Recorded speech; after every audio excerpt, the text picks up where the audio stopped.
Hello there children, it's Jude here for the EYFShome bedtime story, and today I'm not just joined by Lammy and Flossie, we've got the whole flock here, the whole of Team Lammy, and that's because today I'm going to tell you a story about how the rest of the flock came to join us. Here we go. The story is called Lammy's Flock and it goes like this. One sunny morning, in 3 different houses, 4 different children were getting ready for a day out. In one house, a little boy named Elio was making sure he'd packed everything he needed. He loved milk, so he was taking plenty of that. Elio was always so happy and smiley. When his bag was full, he put it on his back and off he went to Lamb Meadow to meet his friends. On the other side of town, a little girl called Evangeline was also getting ready. She had beautiful red hair, which she was very proud of.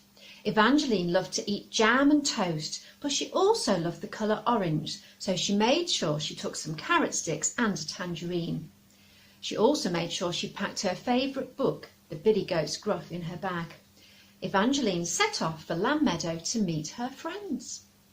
In the middle of town lived 2 sisters called Mia and Georgia. They were also making sure they had a picnic lunch that was packed with their favourite things. There was a chicken burger with mayo and chips for Mia and pasta and tomato sauce for Georgia. Georgia had also packed some garlic bread and flapjack. She definitely wouldn't be hungry.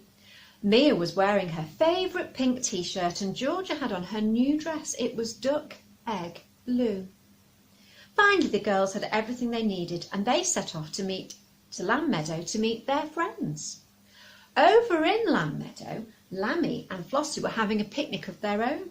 They'd found a lovely patch of daisies to eat. Should we eat the daisies? And once they were all gone, they were planning to eat the buttercups as well. On the other side of the meadow, there were 3 other lambs, but they didn't seem to be doing very much. As Lammy and Flossie sat nibbling, they looked up and saw the 4 children coming into the meadow. I wonder if they'd like to join us, asked Flossie. I'll go and ask them, said Lammy. He scampered over. Would you like to join us for lunch? Oh, yes, please, they all said. Lammy and the children walked over to join Flossie. Elio spread out his picnic blanket and everybody sat down. Just as they were about to get their lunches out, something odd happened. The ground under the blanket started to move, then shake, and then it disappeared. Children, Lammy and Flossie and all the lunchboxes fell down into the hole. Oh no, said Evangeline, what can we do? I'm very good at climbing, said Mia. I'll try that. So Mia tried, and even though she was an excellent climber, she couldn't make it all the way to the top. I know, said Georgia, let's yell. Good idea, said Lammy. Maybe those other lambs will hear us and come to the rescue. Are we all going to say help all together? Are you ready? Help! And again, help! We're stuck! Elio looked up and saw 3 little heads looking down. Are you stuck? Said the first lamb. Yes, we are. Can you help us? Said Evangeline. We'd love to, but a horrid wizard put a spell on us, and unless you can guess our names, we can't do anything that anyone asks us, said the second lamb. Oh dear, I wonder what's going to happen, children. Lammy and Flossie started to think of some names. How about Freya, Mimi, Sunny, Baba? Called Flossie. Oh, sorry, they are great names, but they're not right. Well, let's try Matilda, Bobby or Clover, said Lammy. No, that's not right either, said the first lamb. We'll never get out, said Lammy and Flossie. I've got an idea, said Elio.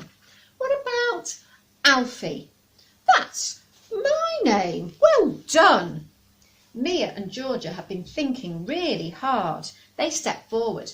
We think Lily. Oh, yes, you're right, said Lily. That's my name. Evangeline stepped forward and shook her beautiful red hair. I think your name might be Cordero. It is, said Cordero. That's me. Hooray, we're free and we can help you now, said Alfie. So Alfie, Lily and Cordero made an enormous daisy chain from daisies and buttercups and they lowered it down into the hole. One by one, Everybody gathered up their lunchboxes and they started to climb. Can you climb, children? And they climbed up and up and up and up until they got to the top. Thank you so much for rescuing us. Don't thank us, said Lily. The children did the hard work. They thought of our names. Thank you so much, said Flossie. I really didn't want to be stuck down there forever. Well, I don't know about you, said Elio, but I could do with some food. And with that, everybody sat down far away from the hole and enjoyed their picnic lunch. What an exciting morning. After lunch, Lammy and Flossie asked Alfie, Lily and Cadero to come and live with them so that they could be safe from the wizard. And that's just what happened. Every now and then, the Lammy flock and the children meet up for lunch, but they always make sure there are plenty of daisies and buttercups around, just in case. Oh, children, we hope you enjoyed that tale about how our flock came to have all of our lambs in